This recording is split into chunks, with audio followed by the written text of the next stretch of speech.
Omni Slash. I don't know, T. Baby, you got beat. Omni Slash was first. Hey, Logan. How's it going, Mushri?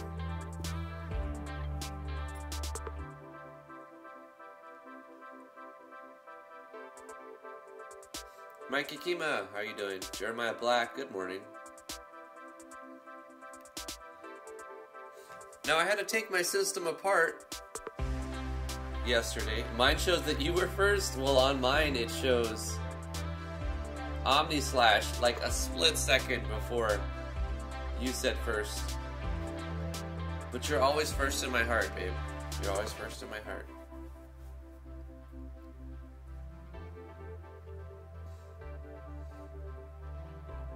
Hopefully the audio still sounds okay. I did a test audio check thingy. This sounded a little bit quieter for some reason, and I'm not really know why it did that. I did have to unplug everything, all the USBs and the sound, and pull my beast out and install a new hard drive. So plugging everything back in, you know, the computer had to re-find everything and hope. I was trying to put everything back in the exact same USB slot, but I know I didn't, because there's a couple USB slots that I have that don't work anymore for some reason. So my keyboard, like, I had it plugged in, but it wasn't responding, working. So I had to unplug it and find the right USB slot for it. Apparently there's a couple of USB slots that don't work on my system. But I don't know. If the sound's off, let me know. I'm gonna take everything down, put it back up. So it was definitely a task.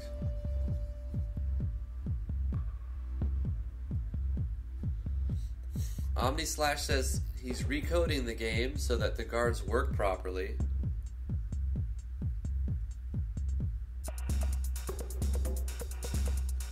You said today you would make the shook water. I didn't say that, Mushri.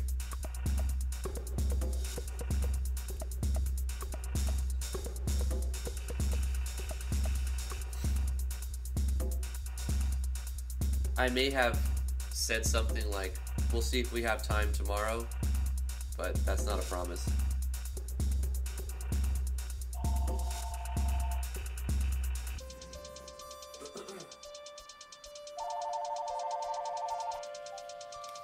Hello?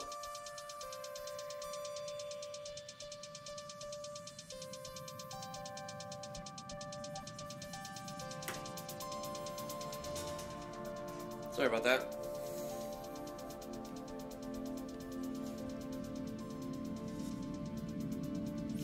Ren Phoenix, Heartless Angel. How are you guys doing? We should probably get started then. Let's bring this down just a little bit. Oh, there's a blizzard outside right now. It's super bright outside. Let's bring this down. Bring this down. How's it going, everybody? I'm Drifty from Driftwood Gaming. Welcome back to Game Dev Live. Links in the description below if you want to join the Discord. Vapor0907 made a Battle Toaster Sprite yesterday. So I'm going to grab this Battle Toaster Sprite. We're going to call this one Battle Toaster by Vapor0907. And I'm going to save it inside the Natural Explorers IMG characters.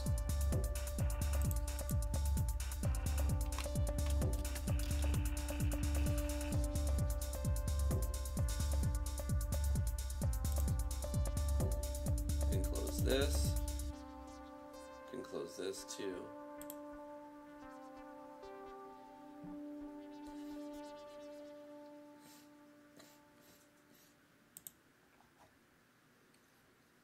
Links in the description below if you want to join the Discord. Several things that you can do in the Discord. We have different channels for different subjects. You can promote your stuff. You can stay up to date on gaming news. You can use it as a multiplayer chat, voice comm server if you need.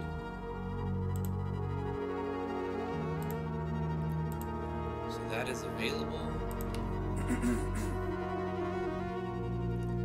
All right.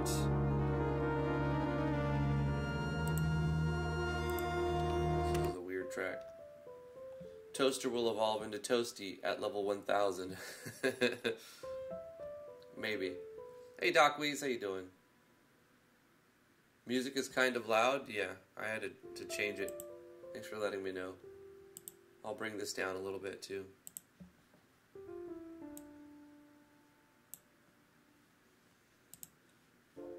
Alright, we were working on a troop event yesterday, right? That will take away Dino 1 and add Dino 2 when Dino 2 reaches level 2. Or Dino 1 reaches level 2. And I wanted to see if this happens. Conditions.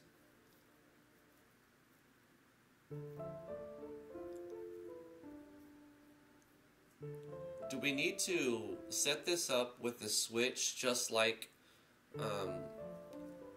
the common events? Well, maybe we need to make a switch that's turned on at the beginning called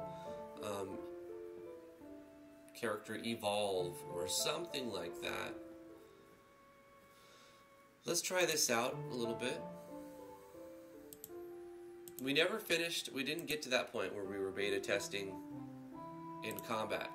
I'm going to switch the Battle Toaster to be the Battle Toaster. But before that, I want to finish the little mini tutorial for evolving characters.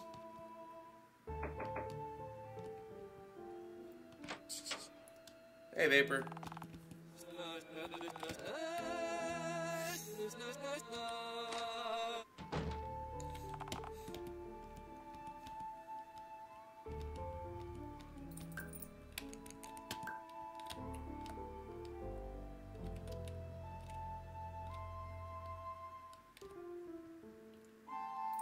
We need to add some more NPCs in here. That's for sure. Alright, I'm going to cheat and hold Alt to walk across, okay. Now from here, I'm going to go to the town, and then in the town,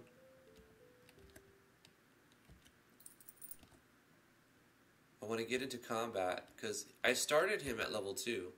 So Dino at level 2 should immediately evolve from Dino 1 to Dino 2, right? Or maybe that'll only happen at the end of combat. Dino 1 did not evolve, so maybe we need a switch, right, in the troop events. For those who were not sure what we were doing yesterday, we were making an evolve, like Pokemon Evolve type system. Unpro Pro, hey, how you doing? The Crag is here. Thanks for joining us, Craig. How is your day going? Excuse me. I'm still waking up. My coffee hasn't done its trick yet. I think I need to go make another cup of coffee. I'm doing alright. I'm doing alright. A little congested, but I'm working through it. So at the beginning of this troop event, we have a script call that's running a condition that says if Actor 7 is level 2, this is how we're saying which character and what level they have to be to evolve. You work 6 days in a row. Dang, I'm glad you got today off and tomorrow too. You gotta work tomorrow. Dang, man. Speaking of work schedules, tomorrow and Friday, we're gonna move the stream from noon, or from 10 to noon. So, I mean, that's when we normally stream, from 10 to noon, but we're gonna start at noon on tomorrow and Friday. So just to let everybody know, I'm gonna also remind everybody in Discord later on after the stream, we're pushing the stream back on Thursday and Friday tomorrow for scheduling reasons. It'll be much better for us this way. And after that, next week resumes normal, starting at 10 a.m. Eastern Standard Time. But once again, tomorrow, which is Thursday, and Friday, we're going to be starting at noon Eastern Standard Time, and then going for 2 hours or whatever. Thanks for reminding me about that. Well, I hope you have today to rest up. Enjoy your day on Pro.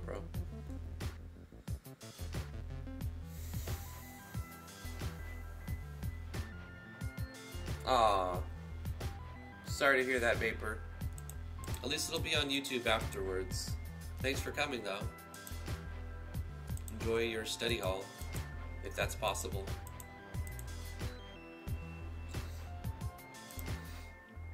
So we run a condition in the troop events that says if this actor is this level, and we could have multiple, we can copy paste this code and change the actor number and the level that was required to evolve. Then we can just give the text to change to say which creature has evolved into what other creature. You can play the same sound effects or whatever you want to play. Then we're doing a script call to clear all the equipment from that actor before we take it out of the party, so we don't, steal all the player's items, right, that the character had on. Because the method we're doing this is removing the actor from the party. And then we're adding the evolved version. And then we're going to optimize the gear on that member. But I think we need a switch in order for this to run. Maybe. So what we're going to do here is called creature evolve. If creature evolve is on, then the moment that turns on, the span battle turn mode. I haven't done troop events in a while. This is going to be interesting. The moment that the switch is on, which it'll be on from the beginning, so it'll run this check. Hopefully it ignores this check and it doesn't cause any issues if it doesn't meet the conditions. So let's try this. I need to make a way to bypass all of that. So what I'm going to do is just start the player.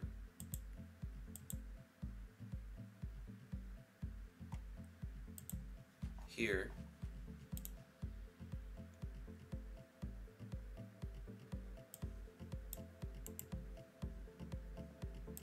But we're going to start the player with the third actor. Or the seventh actor, rather. Dino 1.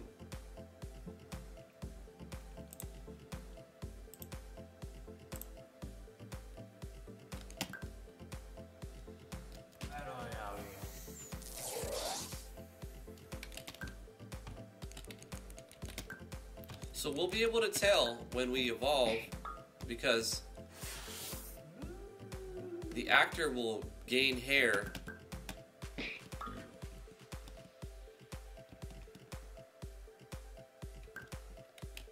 we're still Dino 1, so it didn't do that troop event. Oh, we also need to turn the switch on, don't we? Okay, let's turn the switch on here. We're gonna move the control switch to a different area. Derp.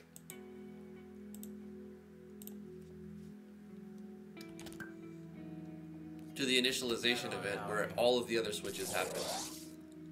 So the character is level 2. He should evolve, but it's just locking the game up. He should evolve at this point. Are you unable to remove an actor and add an actor inside of a combat?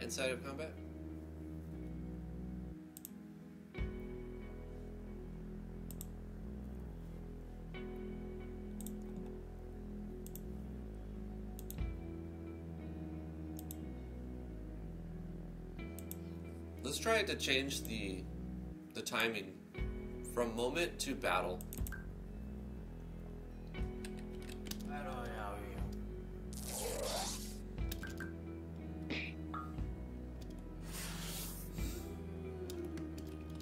Does that mean at the end of battle?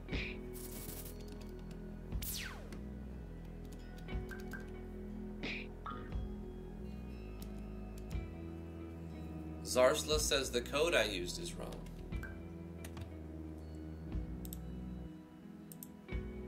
Let me try turn.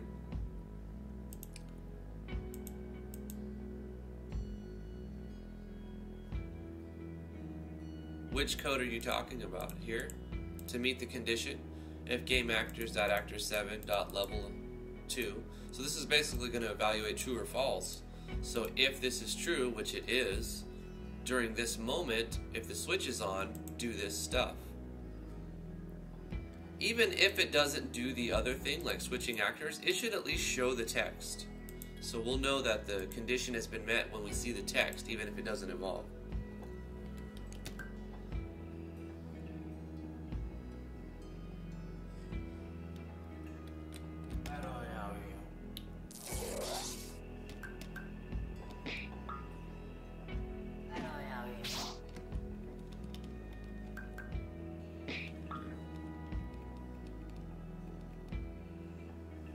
I don't understand what you need shook water.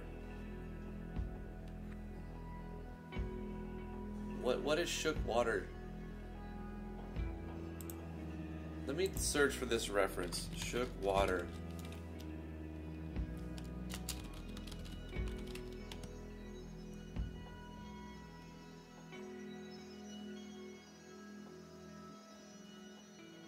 You're such a troll, Mushri. Why you gotta troll me every day, bro? Is the stream buffering for anybody else or just Mushri?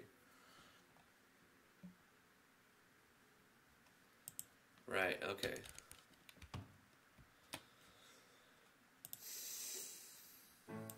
So, Zarwell says that we should try greater than equal to 2.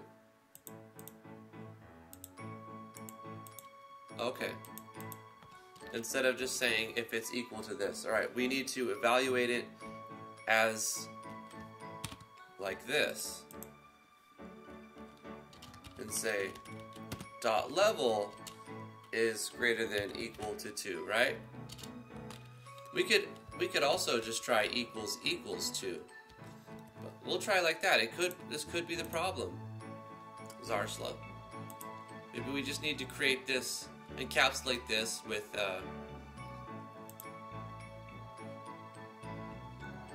do we need to have dot level with function brackets?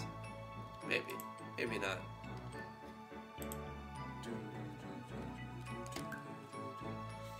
Yes, but no parentheses? Well, that shouldn't matter either way. Maybe.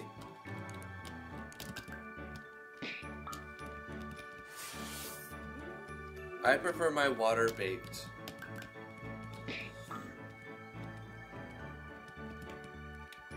Okay, it still didn't trigger the code. Let's get rid of these parentheses. One small change at a time, and then we'll get rid of the encapsulation parentheses.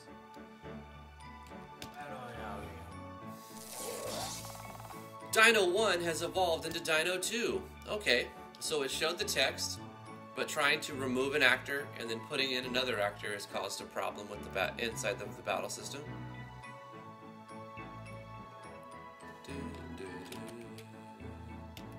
Okay. Maybe it's not able to dot clear equipments while inside of the battle screen.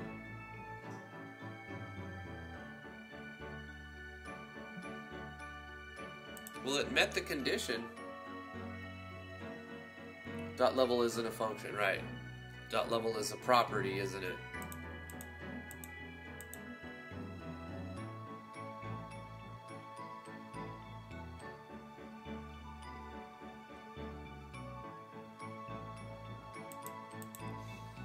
So we're having a problem with either the clear equipment script call or the remove the last party member to add another party member. What if I try to add the second party member and then remove the first party member? Charzanico, how you doing? Let's also change the span to battle. We're changing little things until we get the Pokemon Evolve system working right.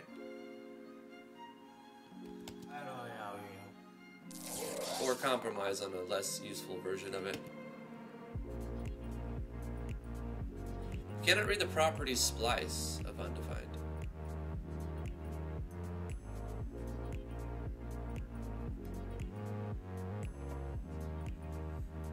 Is this splice property being called when we clear the clear equipments function? Game party.add actor.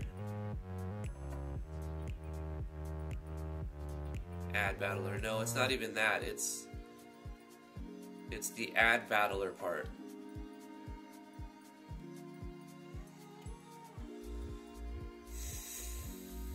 Maybe I can't do it because of this battle system, but if you had a default battle system, you would be able to do something like that.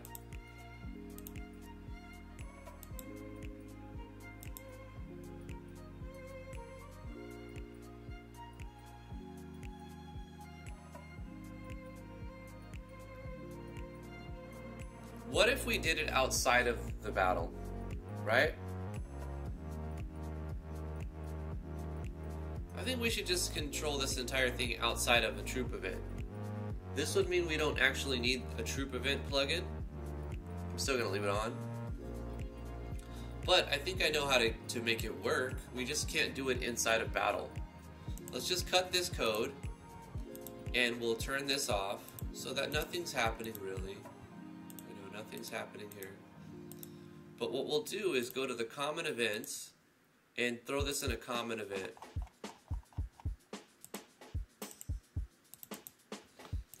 And we'll call this creature evolve. And the trigger will be parallel when the switch is on.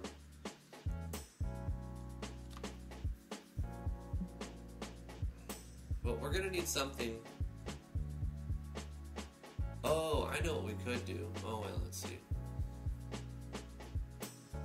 At some point, I mean, we don't want this running at all times for no reason.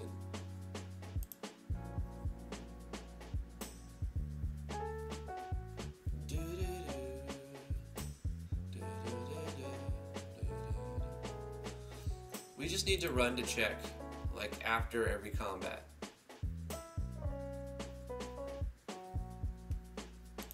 Just auto run.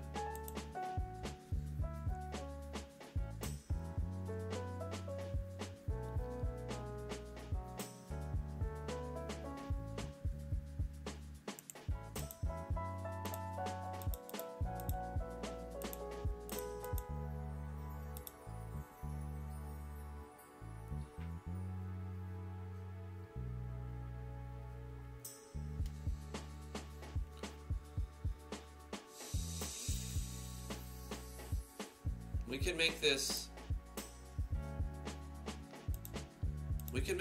auto run. We just need to figure out where to turn on the switch. Maybe we have like a function that runs every time a player levels up.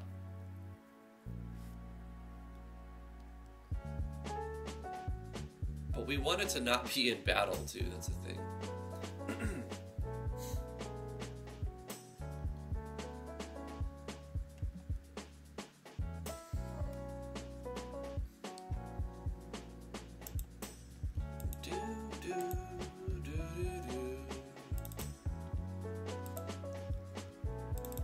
How about, since we're controlling the battle, on our win condition, we turn on a switch. So after we've won, transfer the player and turn on a switch. The switch will turn on, auto run this, and if it meets the conditions, it'll do it, otherwise it will not. And turn itself off so it doesn't take up any resources. Let's try it now.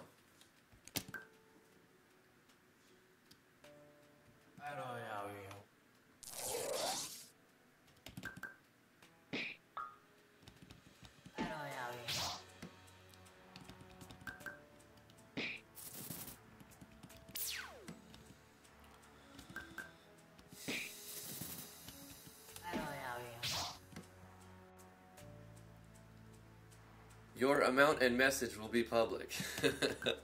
Thank you again, UnProPro. Thank you, Craig, for the $2 million super chat. Appreciate that.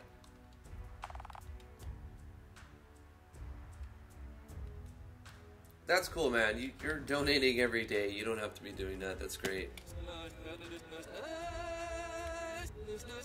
Hey, check it out. We evolved. Holy crud. Holy crud, man. We evolved. We're Dino 2. And we got new skills if we gave them to. And we need to check to see if the gear will not disappear. And we'll actually get it optimized and whatnot. So let's test it again. But this time... excuse me. Let's start Dino 1 with a weapon. He's going to have a light blade. Dino 2 will have nothing from default, right? But say we had a piece of body armor like furred leather that we crafted and we put it on him. It should take this stuff off and optimize it on Dino 2 when we get him.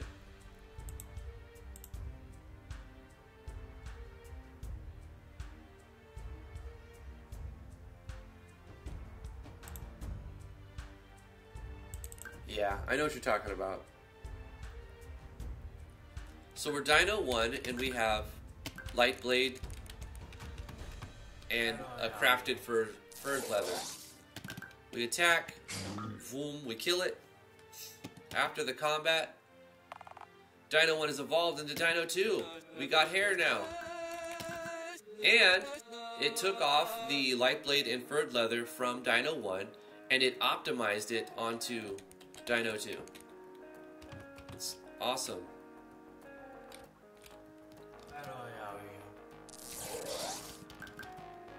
Let's see what happens if it doesn't, because it's still going to turn on a switch, right? But it should just automatically meet no conditions and turn, oh, right. It's going to say that every time. It's going to say that every time.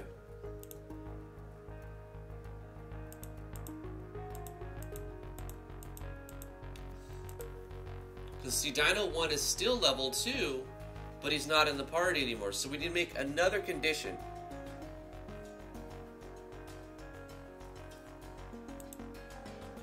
We need to say, inside of here, new conditional switch, conditional branch, that says if Dino 1 is still in the party. Actor is in the party. Dino 1 is still in the party.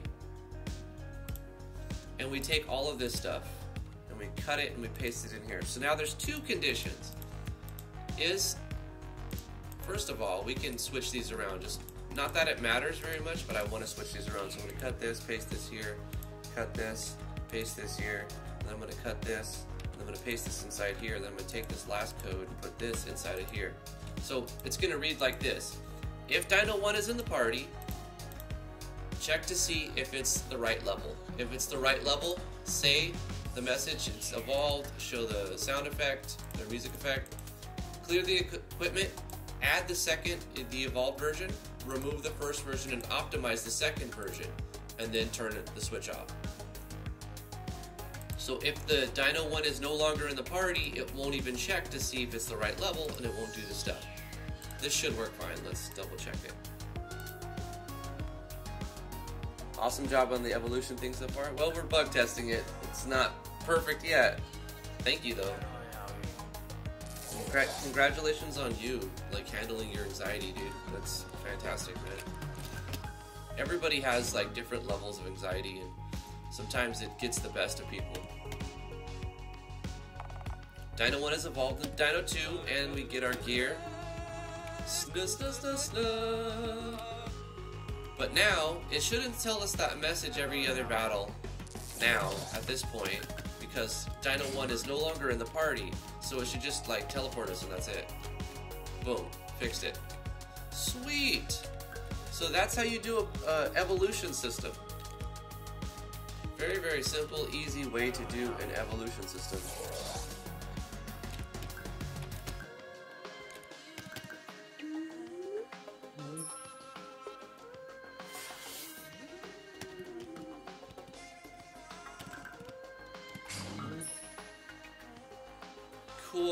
Cool. I forgot who actually requested that. Somebody requested that yesterday, and we got it done. So all you have to do for an evolution system is make a common event, call it Creature Evolve or whatever, set the trigger to auto run, and then make a switch called Creature Evolve. And inside of your combat, this is also requiring that you control every combat. Because say you have random encounters.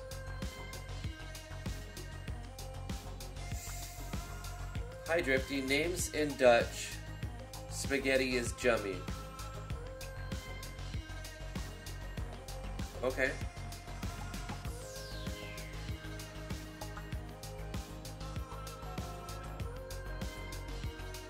The evolution system can also be used to low-key change the appearance of party members depending on their level. That's true. You could do that. How's it going, spaghetti is yummy? He's jummy.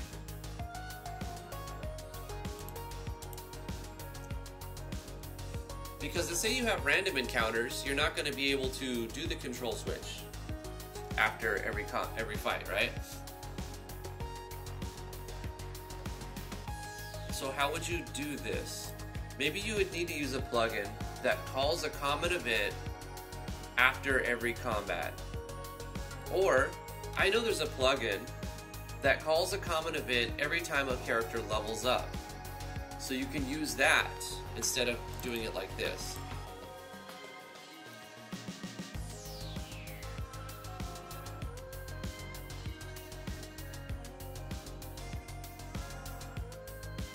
Evolution like Pokemon or what?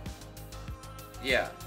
Somebody asked for a tutorial on how to make a Pokemon-like evolution system. And it's pretty simple, really. So, considering that you can turn on a switch after a combat or when the player levels up, there's multiple ways to do that. Then, you know, once you can handle a way to do that, depending on your the way your game operates with random encounters or not, then you can do it that way. On my win conditions, I turn on a switch that activates or toggles the common event because it's set to auto run, and when this switch is on, it's going to automatically run this. Then it runs a set of conditions to see if that Pokemon or creature or whatever is in the party. If they are in the party, then check to see their level, and the code I'm using for this is $GameActors.actor, and inside this number you put the number of the actor that you're checking, then you put a dot level, the property of this actor, and then you put your conditions, greater than equal to whatever level you want them to evolve at. Say you have a fox, and you want the fox to evolve into get an additional tail, you know what I'm talking about, something like that, at level 9. Then you would put the number of the actor here, and then you would just put 9 right here, greater than equal to 9. And then inside here, you can put all your conditions, or what you want to happen. Inside of the conditions, you can put all of the things you want to run. Show a message, play a music effect. The code I'm using to clear the equipment, because we're removing a party member and we're adding another party member, so you have to make both versions in your actors. But the problem that will arise is the party member you remove, if you don't take off his equipment first, you will take all of the equipment out of the player's inventory. Like, it will take everything he's wearing out of the game. So you clear his equipment using GameActors.actor. You put the same number of the character you're going to be removing. You use the .clearEquipments method function. Don't forget your end line. Then you remove that actor, or you do a combination of adding and removing. You remove the one you're taking out and you're adding the evolved version. Then you do another piece of code, optionally, to optimize the equipment so that the evolved Pokemon has stuff equipped. So you use $GameActors.actor. This is a different number, right? The actor you're referencing now is the one you're adding. You use the .optimizeEquipments method function. And then at the end of this auto run, you turn off the switch that's controlling this, because you don't want an auto run to keep checking every frame and not turn off, because that'll just lock up the game completely.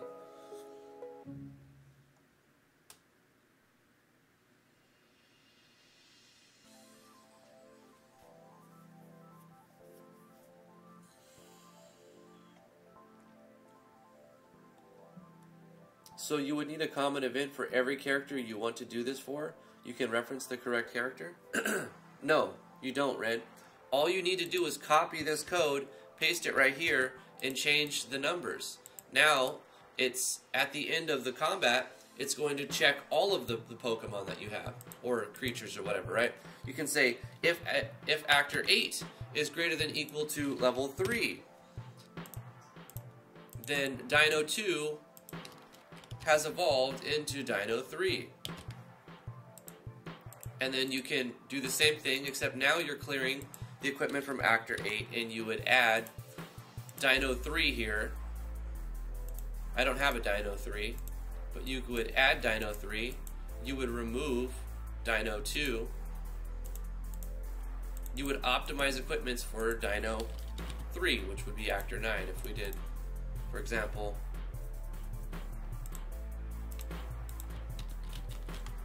you know, I'm not going to go ahead and make Dino 3 because this is all temporary anyway, but you see how we're doing this. And you don't even need to have the same character evolve. You can have 10 different characters that evolve into their next version. So it doesn't have to be one character that evolves next. All you'd have to do is copy this code, change the actor number, change the level you want it to be, change the text, remove the actor, and add another actor. Just like that. And of course you change this as well to see if Dino 2 is in the party now. So you only need one common event. You just copy paste this over and over and over and change the specifics of it for every Pokemon or a creature.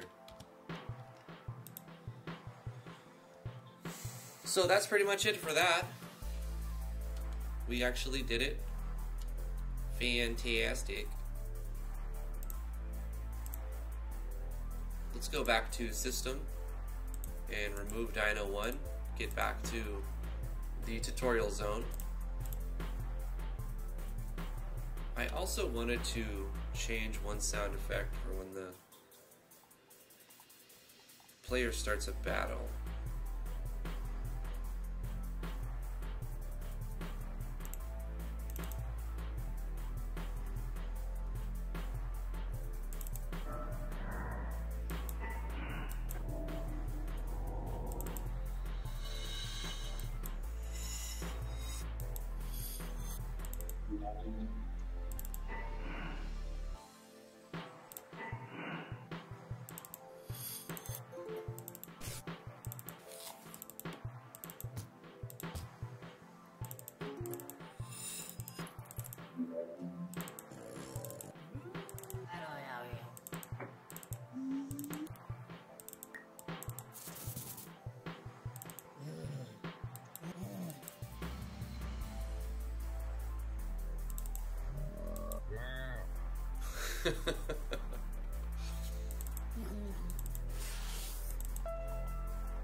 Let's try that.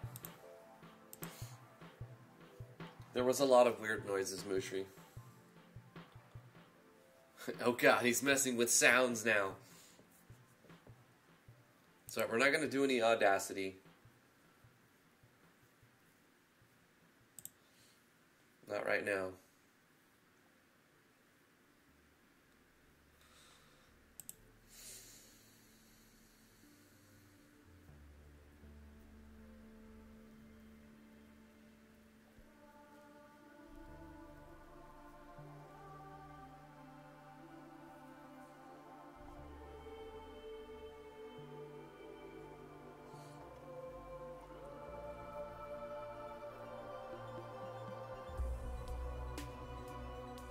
Yeah, that's a pretty cool idea.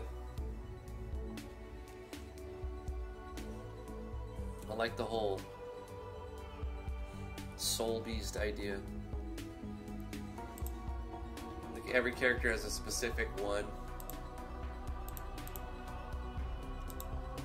Anyway, I need to finish the tutorial area thing. We need to give this character something to say. We need to add some more NPCs. I think we'll have this skeleton also say something, or the player will observe something. I don't know what.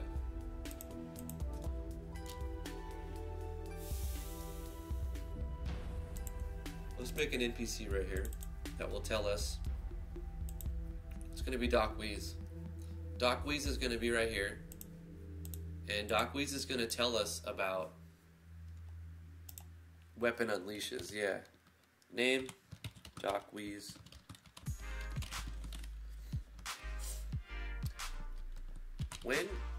While attacking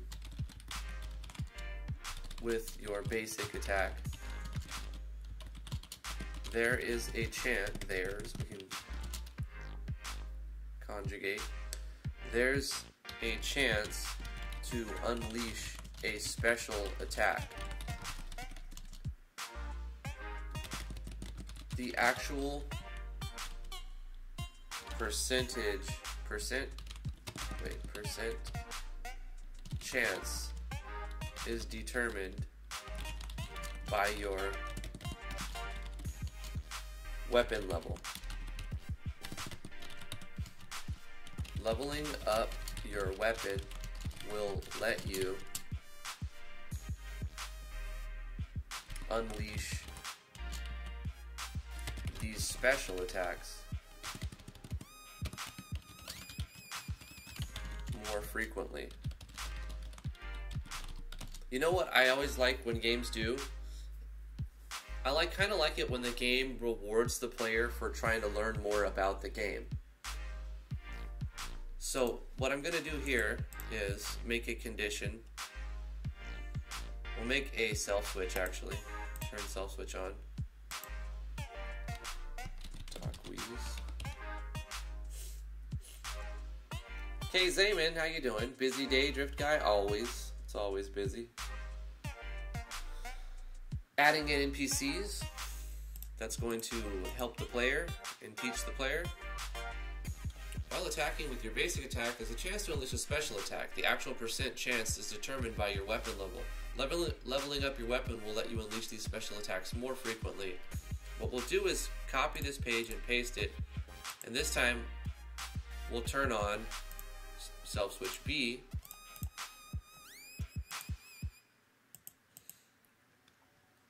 And the first time that we talk to him, he's going to say an additional line.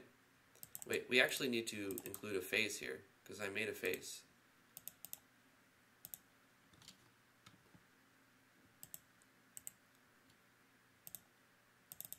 The second time, he's just going to say that. But the first time, we actually don't need a self switch B. The first time, he's going to say one additional line. He's going to say,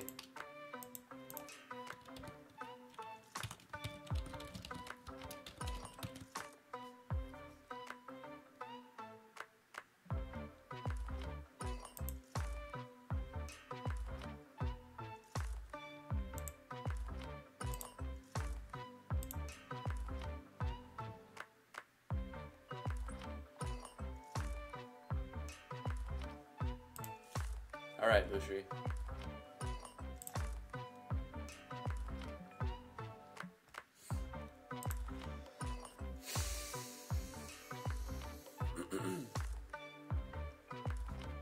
What is he going to say? He's going to give the player an item to upgrade one of their weapons. You can use this at your house, at the enchanting station,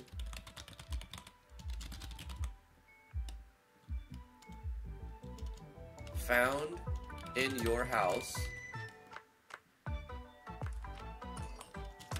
to upgrade one of your weapons a single level.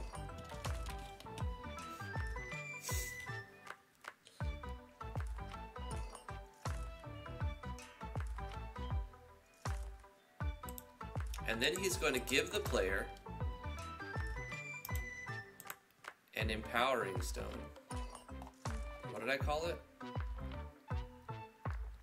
Empowering gem.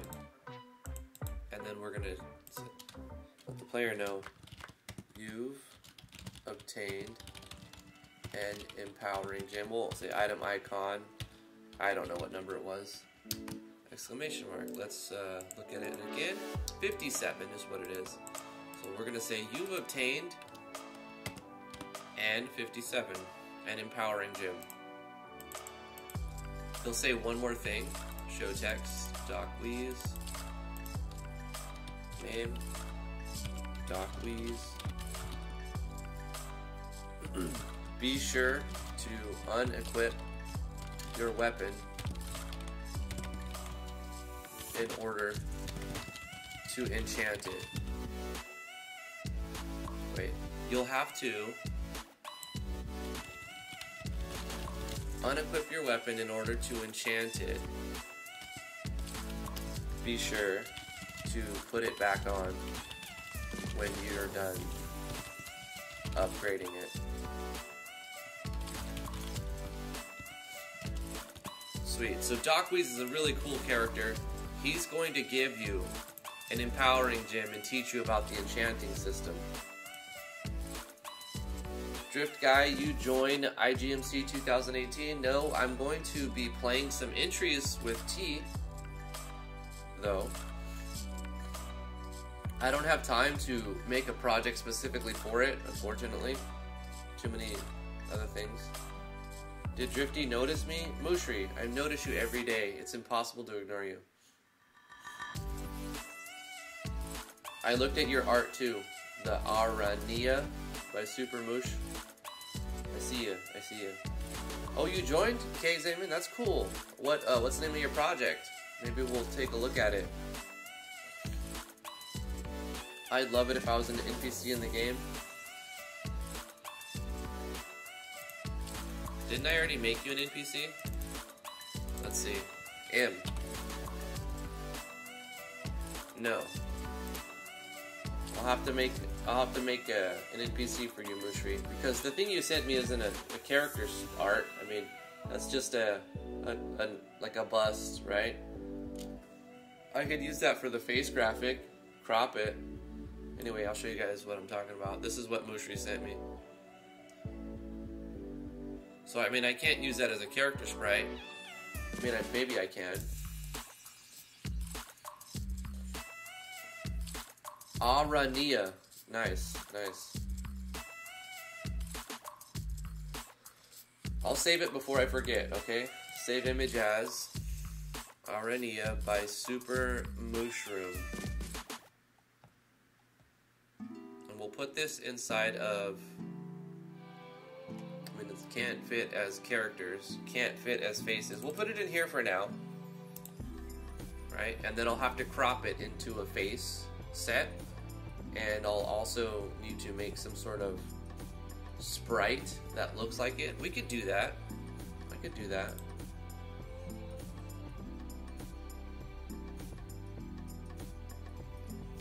RPG time, how you doing, man? I guess I'm going to need to make edits to the Visual Stellar graphics pack if I want to be unique. What do you mean? What, did you expect DLC to be used by more than one person?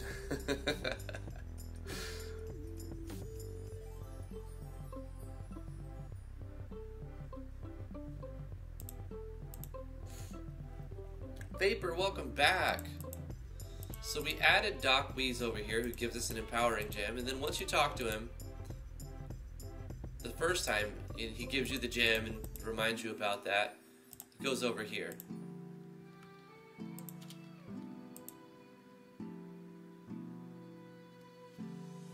And reminds you you'll have to do this to do that. But if you talk to him again, he just says, while attacking with your basic attacks, blah, blah, blah. Repeats this one over and over after the first time.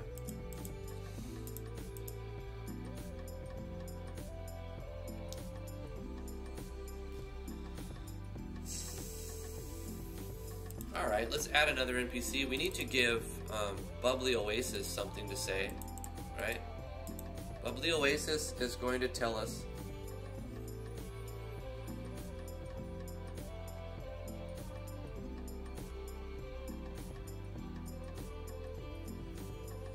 Arania. Can't believe I mispronounced her. Everybody makes mistakes, Moosh. Don't worry about it. I assume since it was such a new pack, not many people would use it, but since you are, and you're such a well-known guy in the R.A.M community, I kind of need to make edits to make my game stick out more. Yeah, do what you feel you need to do, RPG time. The more you customize your project, the better in the long run, no matter if the assets pack is new or not.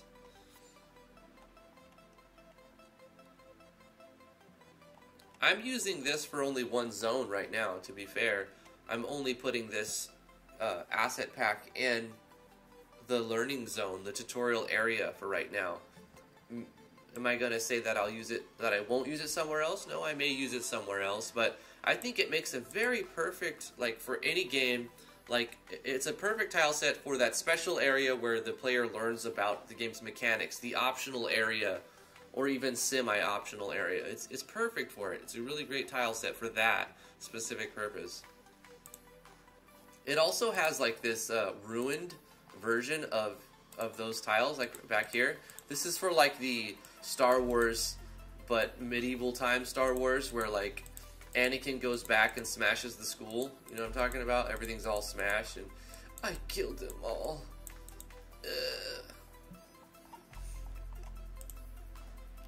It's a little graphic over here. We got blood spatters.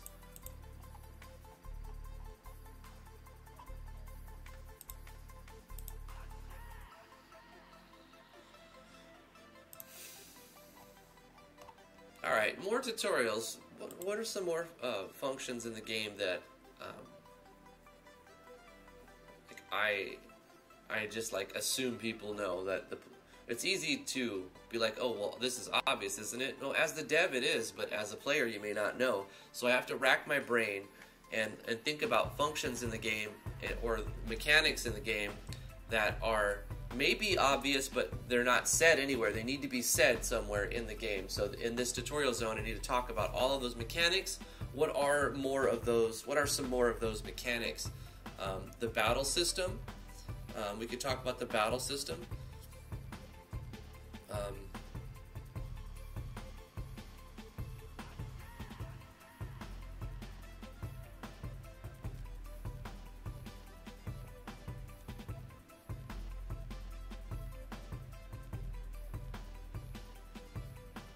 List all of your mechanics and match them to your tutorial.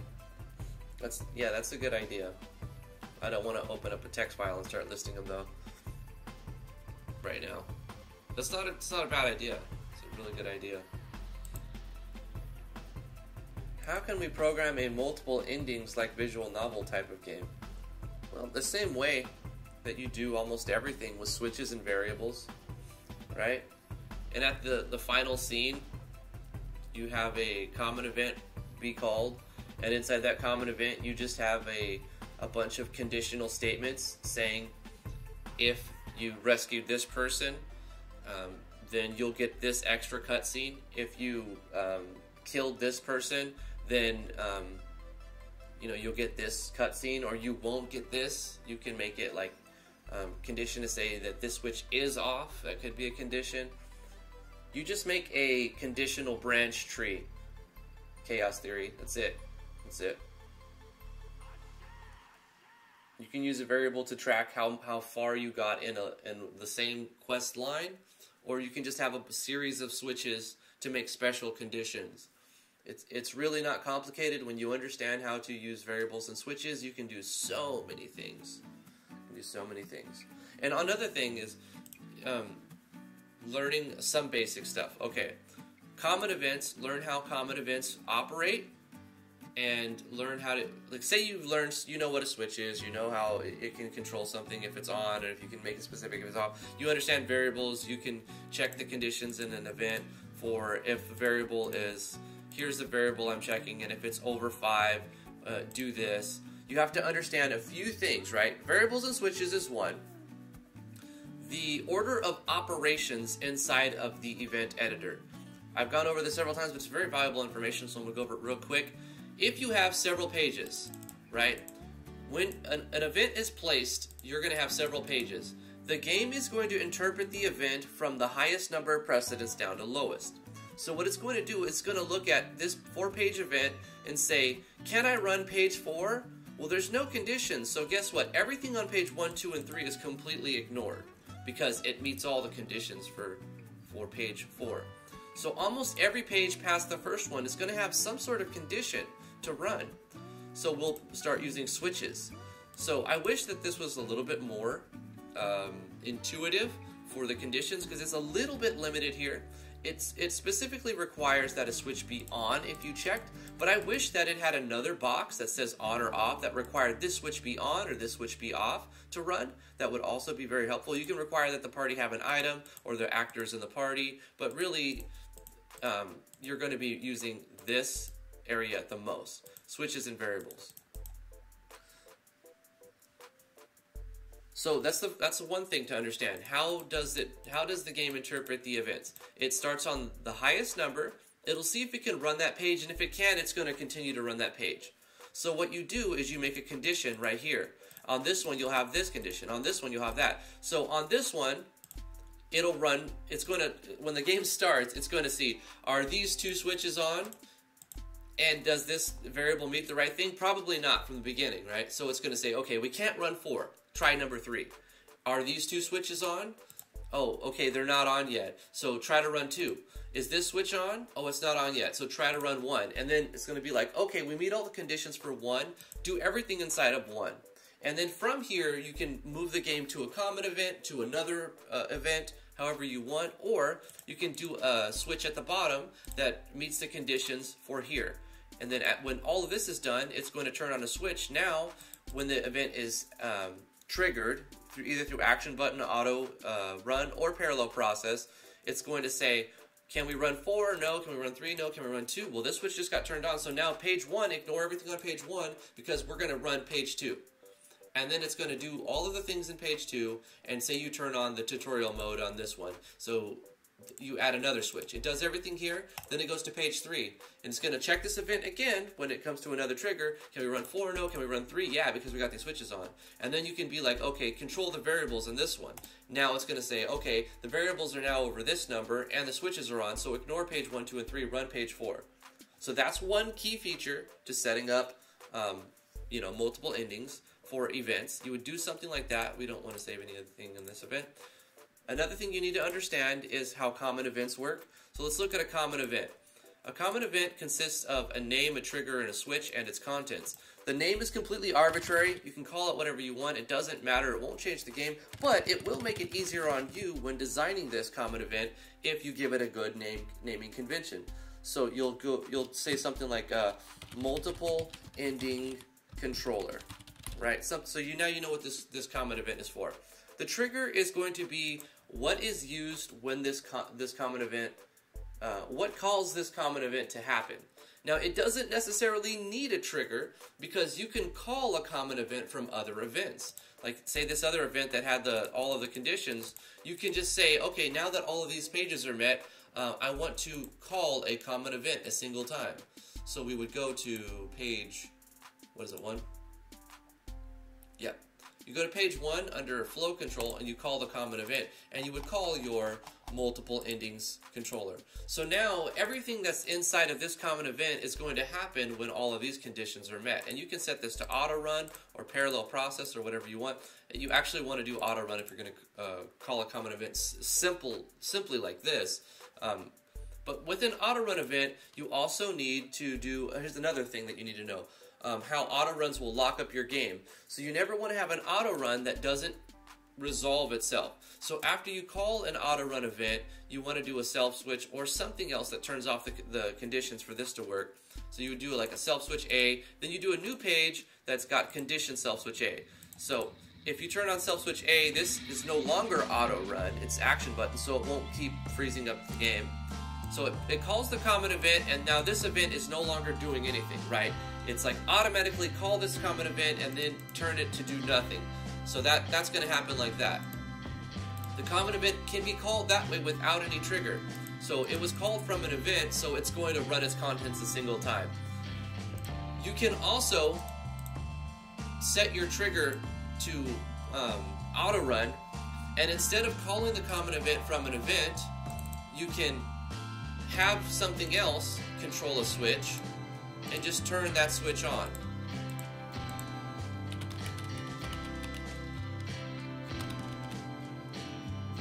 This is your multiple endings. So we've got a multiple endings switch, you know, and this could be however you do it. It's like other stuff happens here. You do all your other stuff, and then at the end of that, you do your multiple ending switch. And you can even use that switch to control if this goes from auto run to the next thing. So you do all your stuff, you turn on the switch, which is all auto run or whatever, that's arbitrary. Then it goes to here with an action button so that nothing happens. And from here, that will turn on this. So once this switch is on, it's going to automatically run everything in here. Or it could be parallel. So it's going to try to run this every frame while this is on. You'll just probably auto run for like a sequenced event like this. So when you understand how this works, how to call common events, the order of operations, how variables and switches work, it becomes pretty easy to understand how you can make a sequenced event that will basically decide what happens at the end based on whatever conditions you set. If you rescued this person, then you may see an extra scene on top of the other stuff. There'll be another conditional branch that says if rescued this guy switches on, then include this transfer event, and then on that transfer event you can have an auto run that happens and plays everything on that event, and then at the end of that it sends the flow control back to the common event, or you can send it to another page that has an auto run, or I mean another map that has the auto run. So really it's just a matter of like designing it. What other things are very key and fundamental into making that happen? Switches, variables, learning common events, order of operation of events. That's it. 4 things. Switches, variables, common events, order of operations. You can do what you need. If you have any questions specifically, there's a lot of people, and you can join the Discord, links in the description below, to ask more questions. I hate when Windows Update decides it's going to update, even if you set it off and tell it no. Yeah. It does that. Have I ever used Piskel before to help make custom characters and tile sets? Just wondering. Check it out if you haven't. Let me see if I search Driftwood Gaming Piskel tutorial, if that'll show up.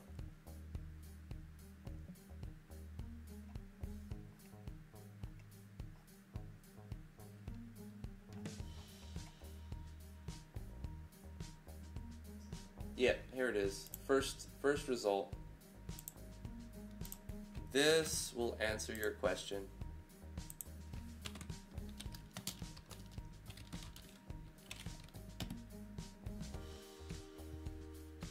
That's my tutorial on using Piskel. I made it like a year ago or something. So yes, I have. I like A-Sprite now. I don't use Piskel anymore. I use A-Sprite for all the things I use Piskel for. I like A-Sprite better. I mean, but Piskel's free, and A-Sprite costs money, so use whatever you're able to.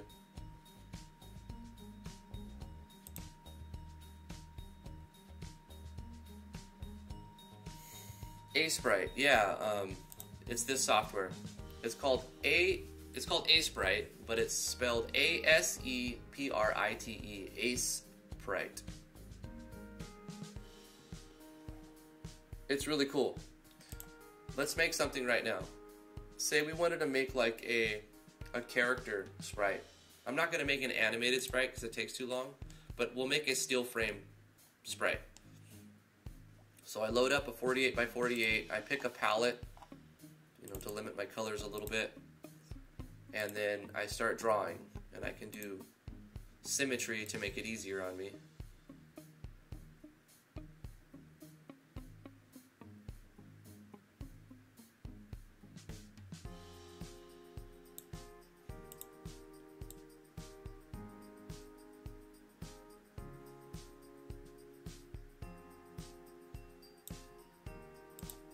Don't ask me what I'm doing. I don't know. I'm just kind of like free drawing, and what happens, happens. Just shh, let it happen. Just let it happen.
Yeah.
Did you have to make the bowls bigger?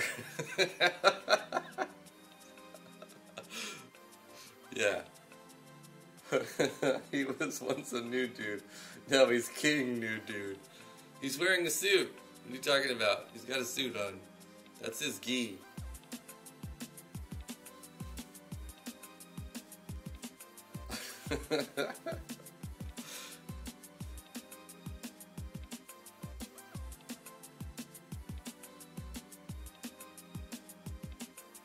Perfect. Now all we gotta do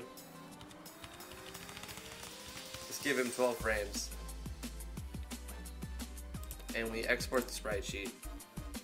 We're gonna export 3 columns and we're gonna go by rows. And since we have 12, it'll give us 4 rows. 4 rows of 3 columns, and the width for each row is 144 by 48 in height. So it's 48 times 3 since we're going by 3, and we're gonna select the file size. We'll call it PG underscore. What's his name? King Nude Dude, but he's not nude. I'd smash. His name is Captain Package. Package. His name is Monk Package.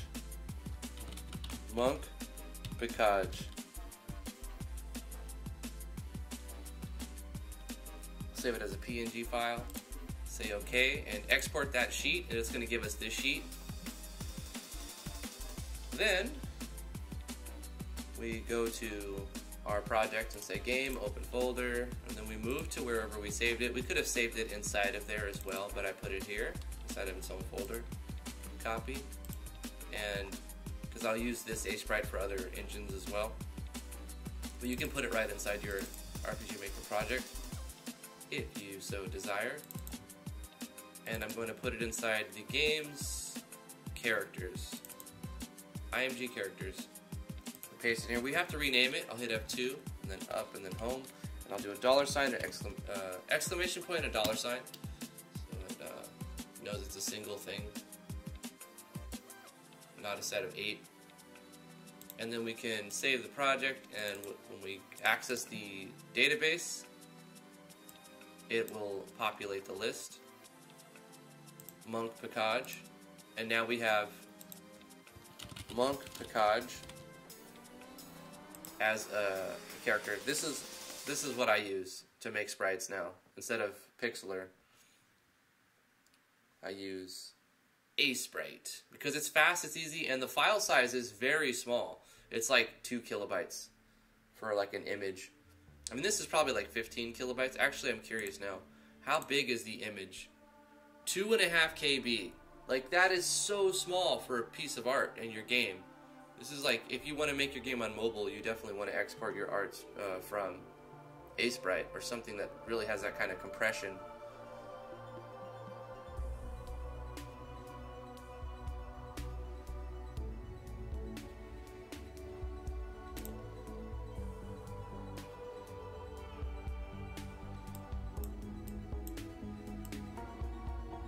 Monk Package is going to just be standing around right here. We've got to hide his package. No, we don't. He's got to stand in glory. We can bask in the glory of his Picage. He's right here greeting you. You have to like walk by him to go near. Like when you come up here.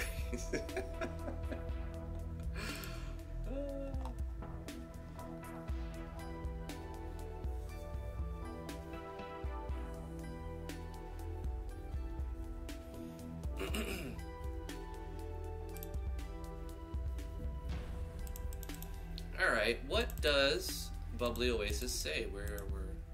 Bubbly Oasis is going to say, the monsters are becoming more increasing of late.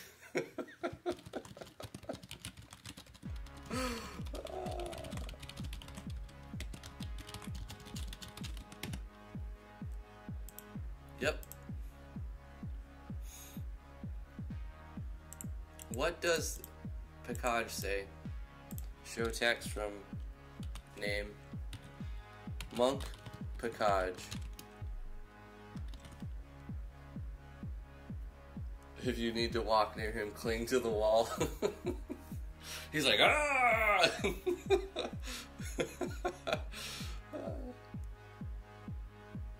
Let me show you my special move.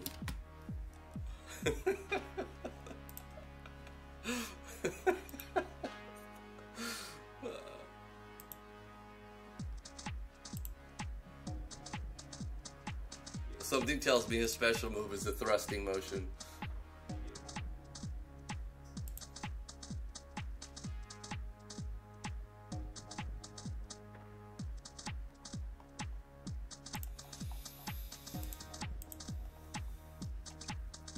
Other mechanics of the game. Oh, we needed to put somebody here too, didn't we? Devin Scott is already the Tinkerer. Doc Weeze is the guy who gives us an empowering gem. Draconis Knight. He'll be somewhere else. Eric Sanders. Erringtingson.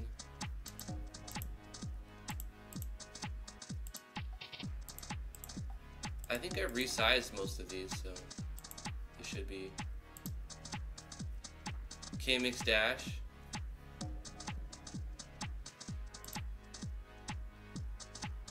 KRSN.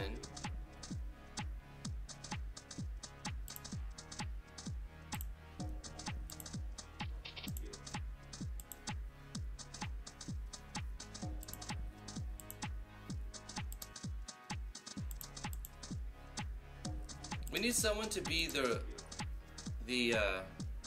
oh, these are nice looking tiles. Torches and stuff. Definitely want to use Tarax lighting when we use these FSM flames, because we can make green flames and blue flames and all that. It would look really cool.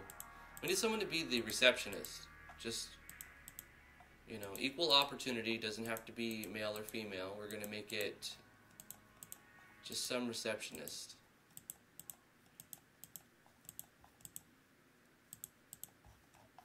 Oh man, we have so many weird looking sprites. It's fantastic. It's fantastic. Let's go ahead and just pick one. I'm gonna pick you.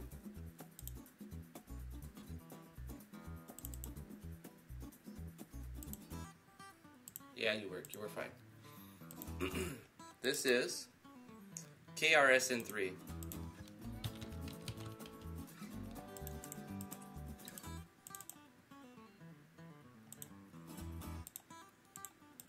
And name KRSN3.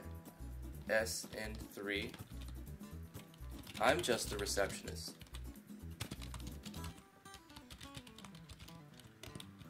You'll have to talk to Teddy.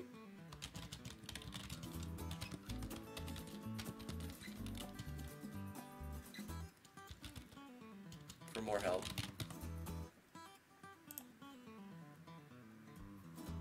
Yeah.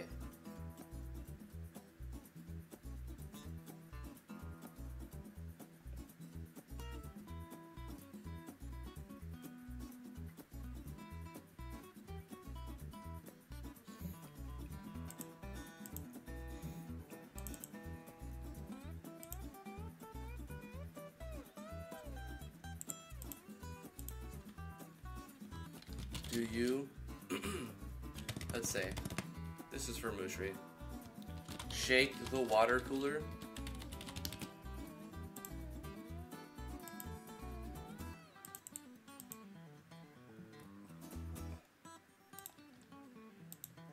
Shake it up, baby.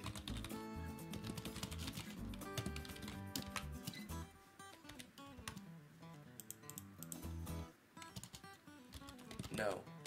What's wrong with you?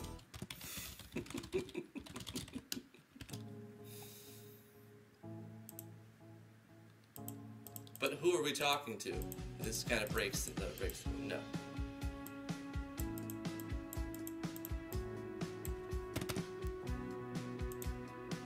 If you say yes,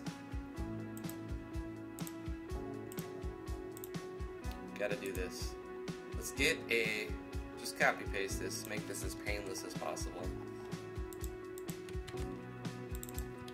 Shook water. This is a special version of water. It's been shook. It's the same thing though, it does exactly the same thing.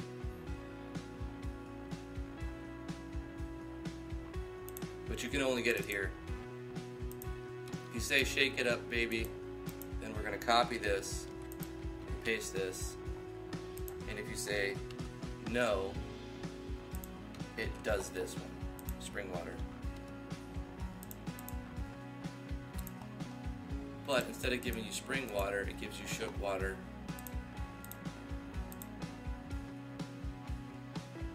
If the party has shook water, then it'll say you already have, wait, what level, or what item number is it? 68. You already have shook water.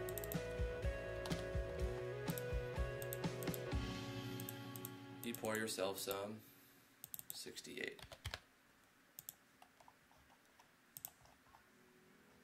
Nice. Okay, we've got to do some testing. Yeah, I don't get it. It's just an inside joke that Mushri created, and it's hilarious to him. Yes. So, I don't know. It's just gonna give the player one more thing. It's gonna be random, and I'm okay with that. It's just gonna be like whatever. Like I don't understand, but it's a thing. It's special water because this water has been shooken up. You know, so it's different now.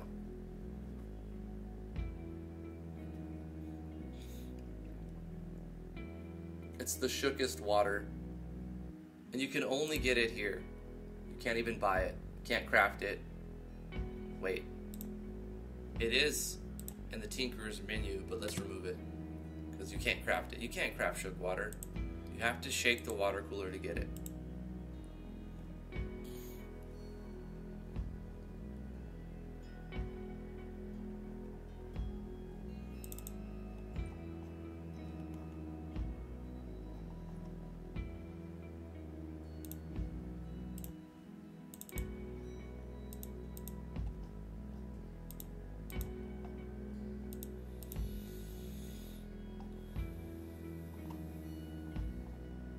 Alright, cool. Done diddled. Alright. We need something for the skeleton. Something needs to happen to the skeleton. Maybe we examine the skeleton carefully, and if we do, we get something. This is a skeleton. Should we examine it closer?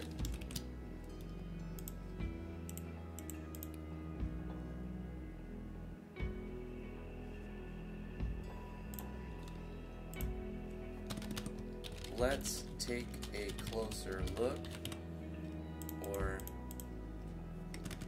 get it away from me. If you take a closer look,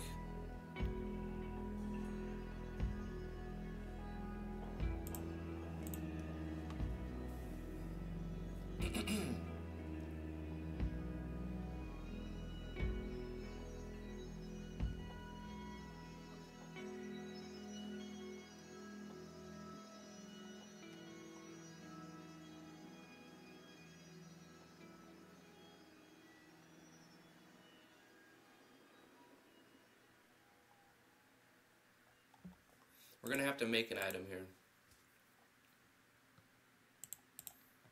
We're going to play a sound effect and say you obtain this. We're giving the player rewards for exploration is what we're doing.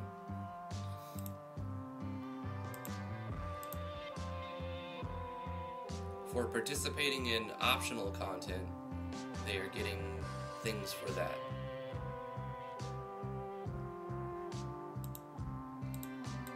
So let's play a sound effect.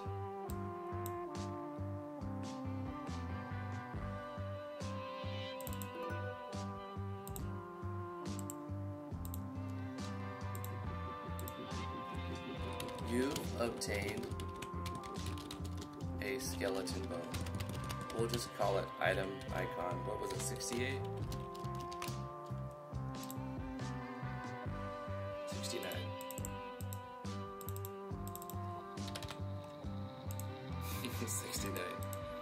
You've obtained a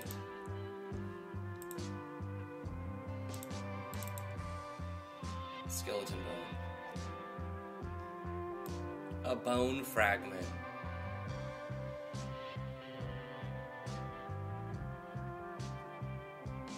We need to make a bone fragment. What does a bone fragment look like? A bone chip. I mean, we could use this, but I mean, we use these so many times over and over. Let's sprite a quick icon. File, new 32 by 32 because our icons are 32 by 32.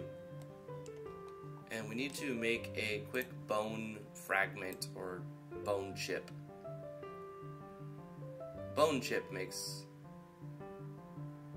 sounds better.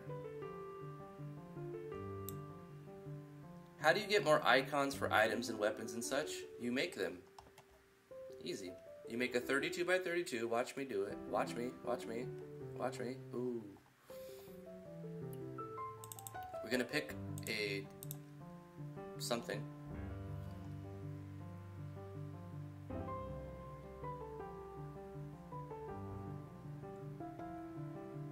Nintendo copyright strike to kid's birthday party? Yikes. 0 thoughts were given. Somebody hold my beer. Yeah, we gotta make a bone chip. We're gonna make an icon real quick. I don't know what a bone chip's supposed to look like.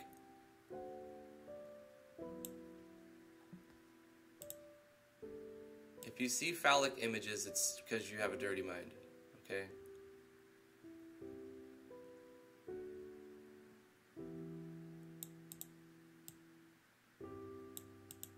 Keep your mind out of the gutter. We're drawing a bone chip.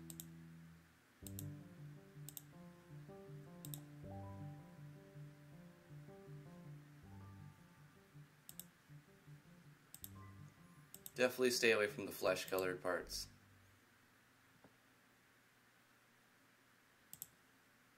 I'm not sure what colors to go with drawing a bone. You'd think like maybe a yellowish color, right?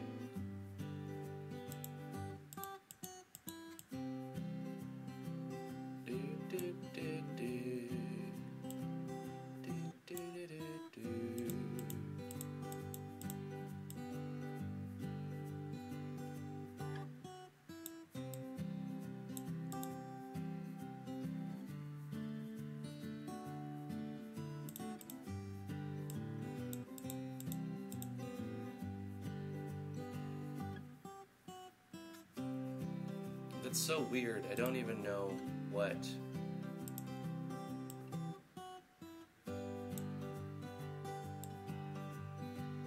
Yeah, let's deform it some. That's what we need to do.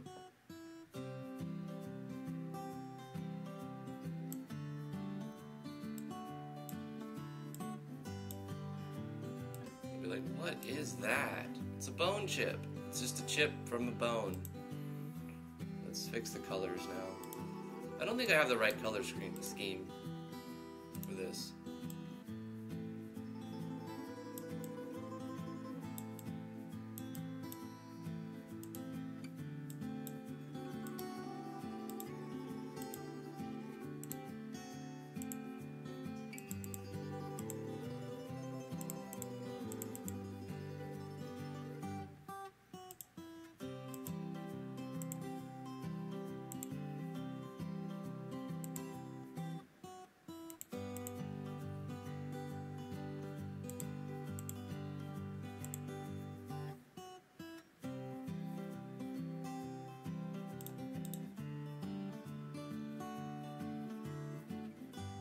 it kind of looks like it's glowing.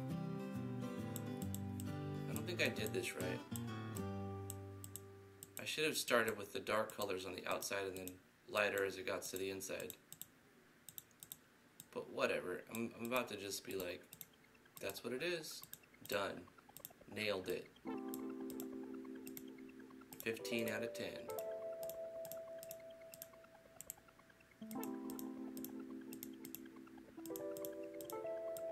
Like, I didn't know bone was blue. And white and yellow, I mean, that makes sense, right? Why blue? Well, because I picked a very limited color scheme, and I'm just going with it, because whatever. And that's what it is. That's our thing. File, save as DG_blue bone chip 01. Now this is a bit different. We don't just put this in our system. We open up our iconset.png inside of the games folder, RPG Maker, MV, your game, IMG, system, iconset.png. You gotta go to the bottom and add another row of 32. Like you'll need to add space by changing the canvas size. So you go like that and you go to pixels and you add 32. So we would go height, you keep the width the same, but you change the height by adding 32. So if I wanted to add another row, I would add 32 to the 64. So I'd be putting in the number 3,296. You know. But it makes sense to add one row at a time so that you can stay organized and not get stuff blending into the wrong spot. Also, you can use your grids. If they're not set up right, you'll go to Preferences, Guides, Grids, and Slices and change it to be 32 by 32. And then you can zoom in to where you want to put it. So we've opened up our icon set. Now we open up the file we saved with Sprite, wherever we put that.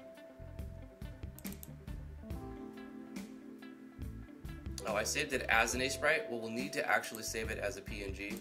So let's save this as, or we can export it as a PNG. So we're going to export it as a PNG. Easy. Now we should be able to open this up. And we have this, we can zoom in, highlight the entire thing, Control C to copy it, and select where we want to put it, and paste it in there.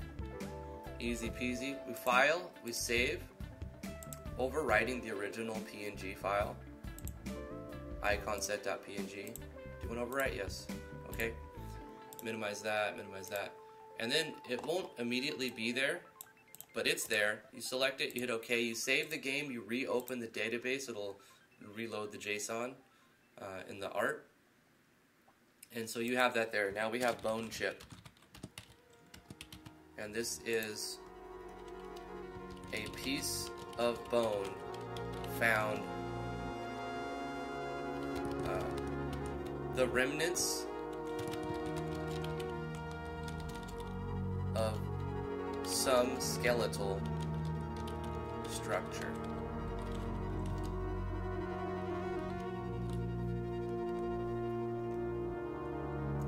Maybe we could use it in crafting. Can be sold or used in crafting. We'll give it some arbitrary value. Never usable, so it doesn't get a scope, and it's not consumable. This is a weird track. I should just remove it. I'm going to remove it.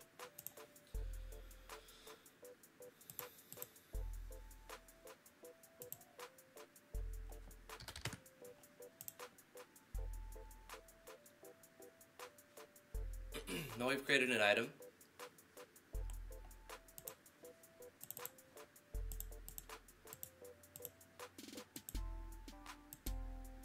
If the player gets it, we need to make sure that they can't just keep fondling the skeleton and taking bone chips off.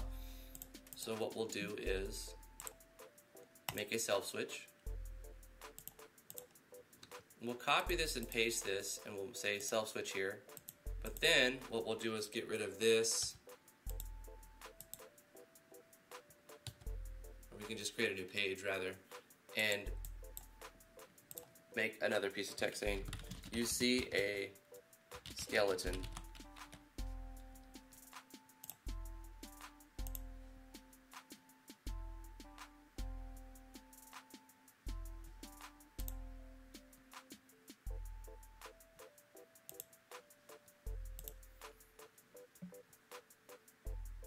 If you see, did you just fondle my skeleton and snap a piece off of it? You could have somebody walk up if you take a bone chip and take the bone chip from you, so you get an item and then take it right back.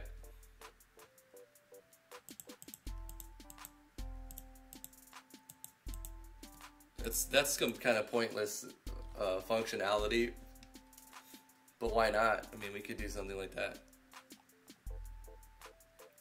For now, we're just going to give the player a bone chip. Maybe we'll make some sort of event.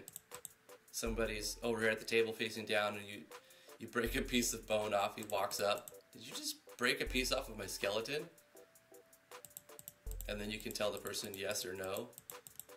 And then does the choices you make a difference? You keep the item, but if you say yes, he takes it from you. But that changes some hidden variable that's referenced later on. I don't know. We're getting too deep. This is too deep. Oh, I have an idea. Let me show you my special move and let the player say, please don't. Or,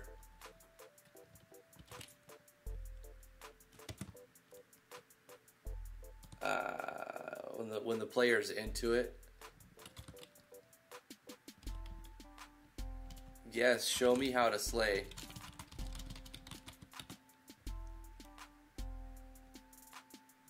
Default on please don't. But if they say show me how to slay, we can play a sound effect. Play an animation rather, because then we can do sound effects inside that. On this event,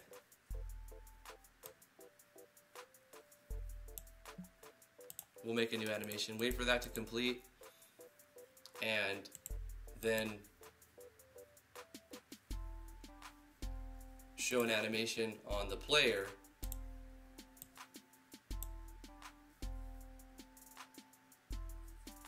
Or maybe he'll do it 3 times. And then the player will do it. Show an animation, do a wait for 15 frames.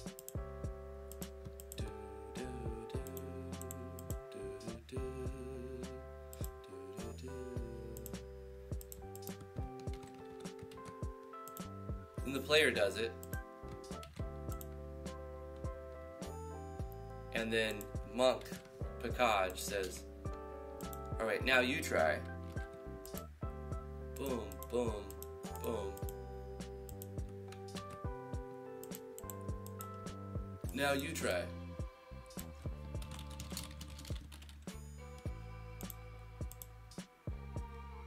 And the player does the same animation. And then we have a balloon icon. This event will be like, whoa.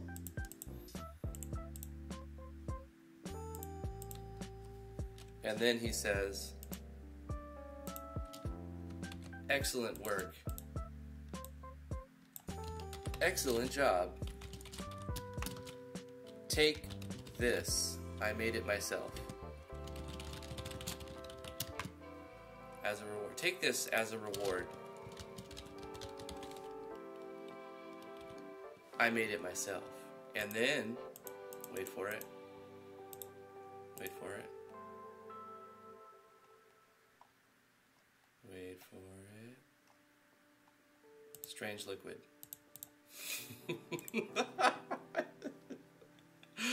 You've obtained strange liquid.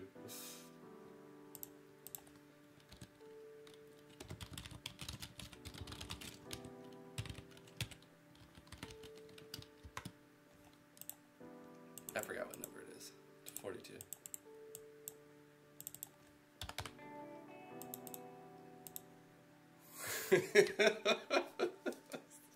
It's dangerous to go alone. Take this. Is that your package? And then we do a self switch. New page. Actually, we'll delete this page, copy this page, paste it. That way I don't have to find the image again. It's easier just to delete than add and find. So at this point, he'll say, let me show you my special move. And then that's all he says, because you already did that whole spiel. We have to set the switch, though, to A. Fantastic. We need to do some beta testing real quick. We've done quite a few different events. We need to see what needs to be realigned and whatnot. Whoa, we don't start here.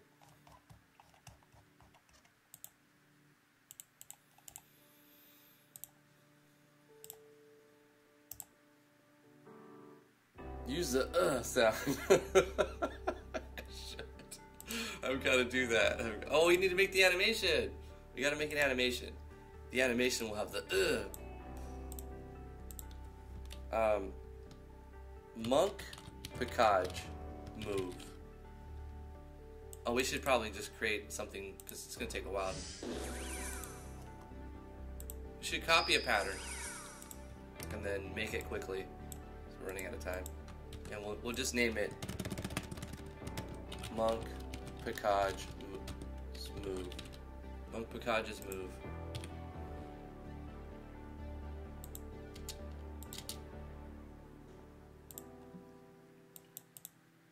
Still waiting on Hatepool to get back to me with the download for the new animations whenever he gets around to. He's like, yeah, you can use them, just plug my stuff, and then we kind of have this weird delayed response.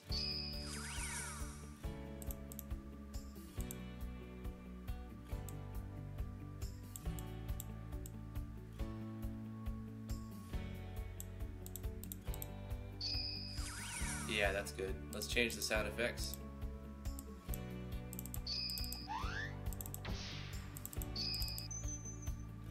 Start with that. Target flash better than screen flash. Get rid of this one, but add a new sound effect on 7. Roll on 7.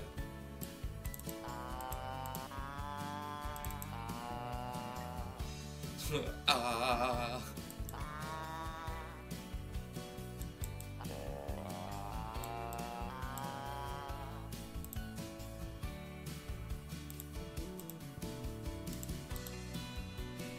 We need to add something else though. Ooh. The sound effect.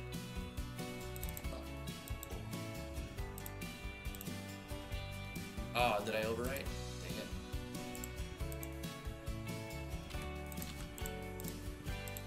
And then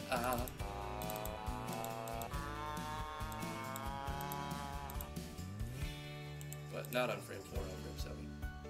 So we got put this on 2 and we get rid of the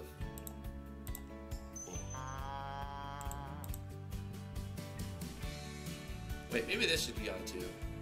No flash.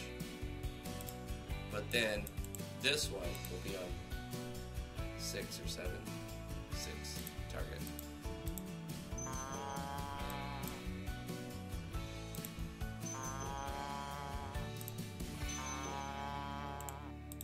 It needs to be faster because it's taking too long to get through the animation. And then the could be lower.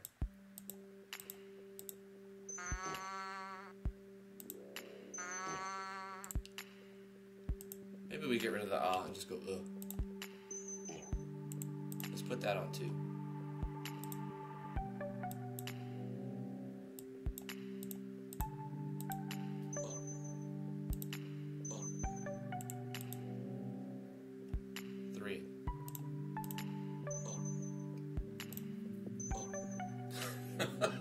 This is so retarded.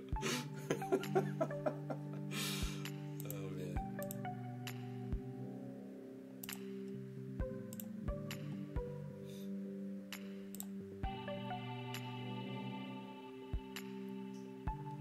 What was the other thing I was gonna do? The sound effect? Oh, we did the animation. Oh, you know, we need to do another thing. We need to do before we do our beta test. We need to set up the Mechanized Battle Toaster. So we're gonna call Mech Battle Toaster. The Mech Battle Toaster. And the face image, I don't have one yet for it, but it needs one. I have the character image. What can I use for the Mechanized Battle Toaster? We're gonna use this one for now, just for right now. But I do have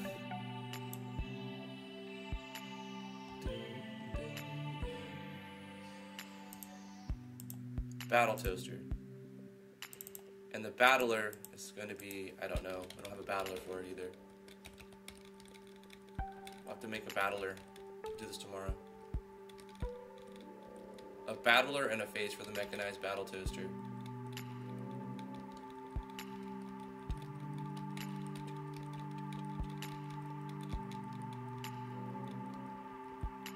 Here we go. It's going to be this for right now. Just for right now. Because it has to have something. And we'll give it a light sword, light blade, and body armor will be the same as the other characters. Okay? Okay. And in the starting controller, where we pick the Mechanized Battle Toaster, we're going to change the member to Mech Battle Toaster and remove the placeholder, and everything else should stay the same. Okay, okay, okay.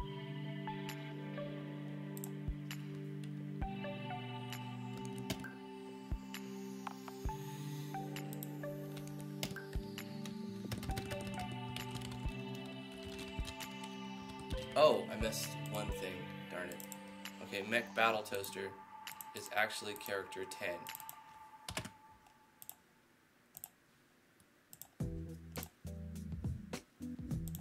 Alright, now we can do our beta test.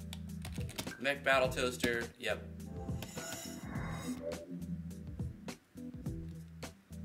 This is so dumb. I love it though, it's such a good piece of art. Thank you, Vapor. I don't know if you're at work right now, you're working right now. But... we don't have the face for it yet. But it's animated, look at this thing. Fantastic. So good. It's so good.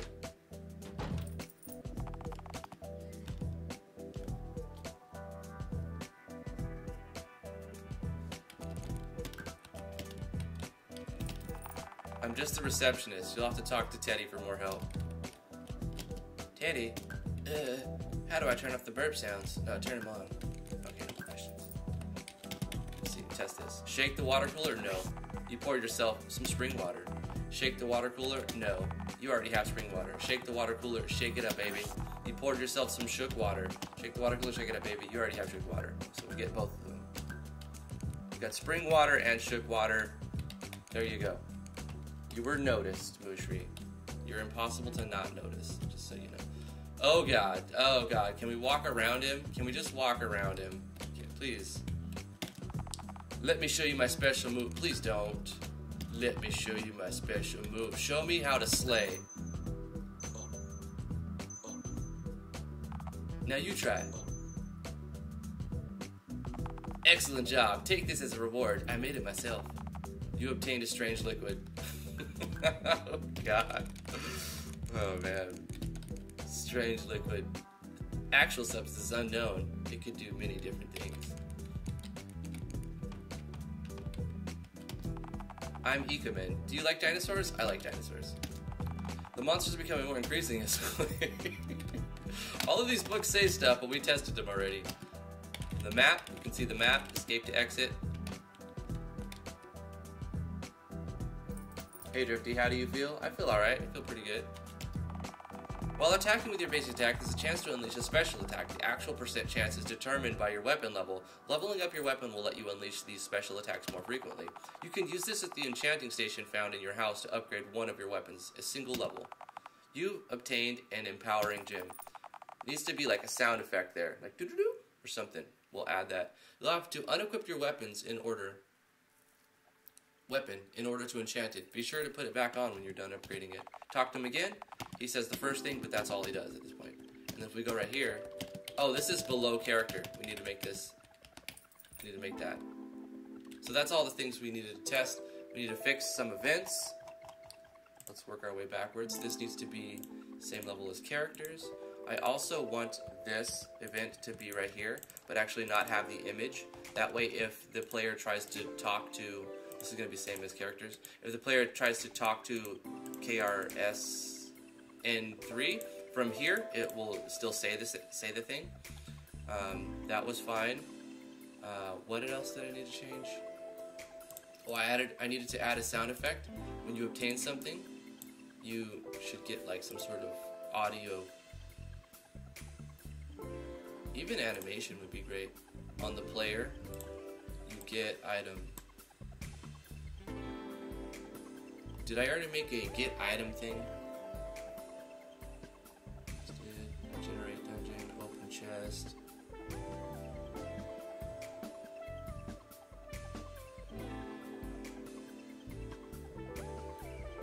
Seems like something I would make quick, like at the beginning of the game.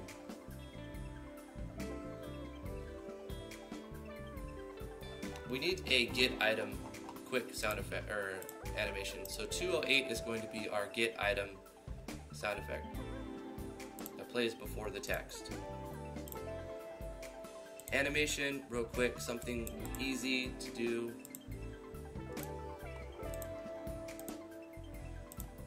Power up. Yeah, we'll take this and put it here, and we'll call it get item. And we'll change the animation to something else.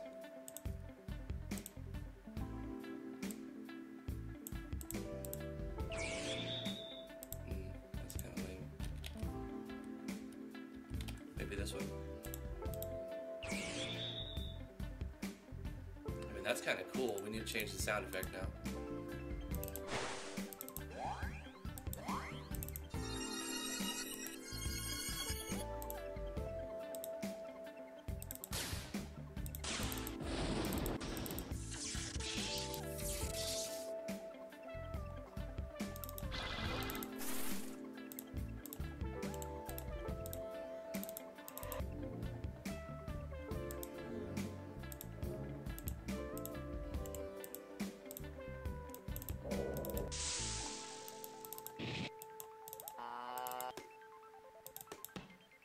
There we go, blonk.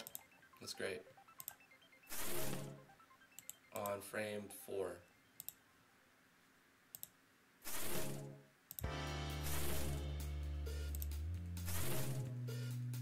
This could be on frame 2.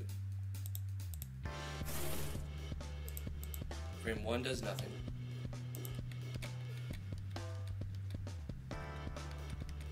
Frame 12 does nothing.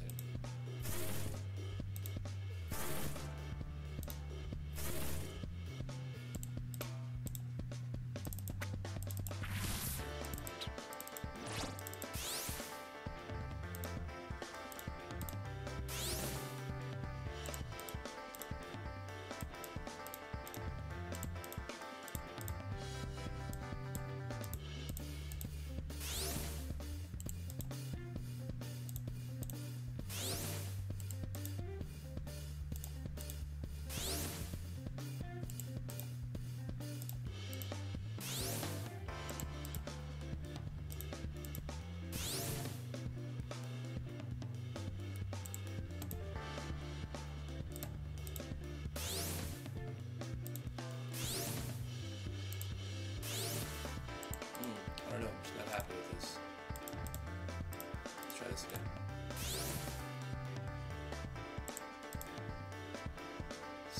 It needs to be like on 1, and this could be on 2, and this could be on 3. Like that. That's better. Okay, I'm happy with that. Get item. Is it on center? Feet? That's fine. So when we get item, it plays it like that. And we'll use this get item animation every time the player is given something. You obtain this, call that, oh, we did something right here too. Sound effect.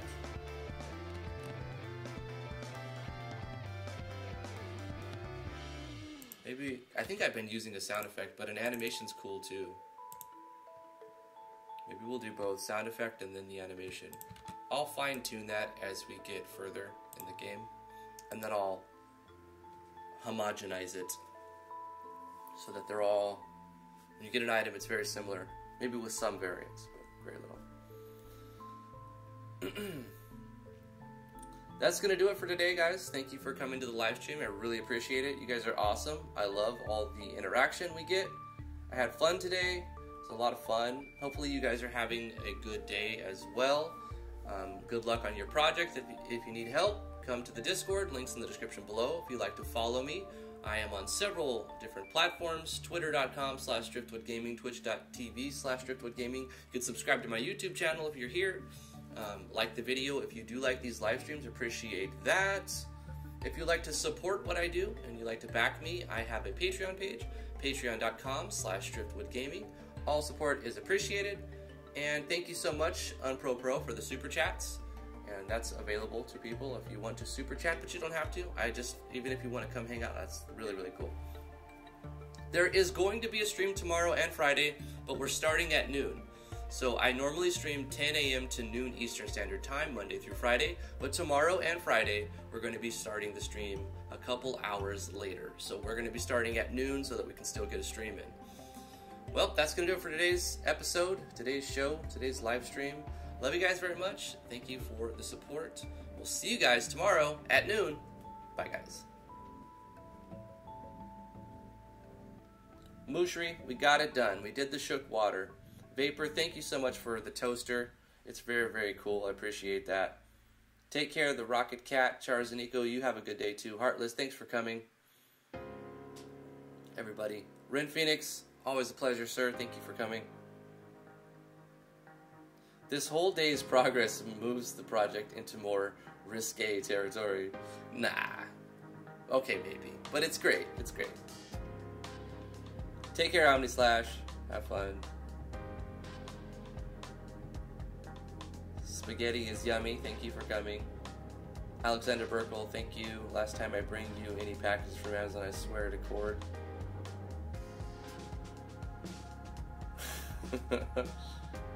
Is that your detachable package?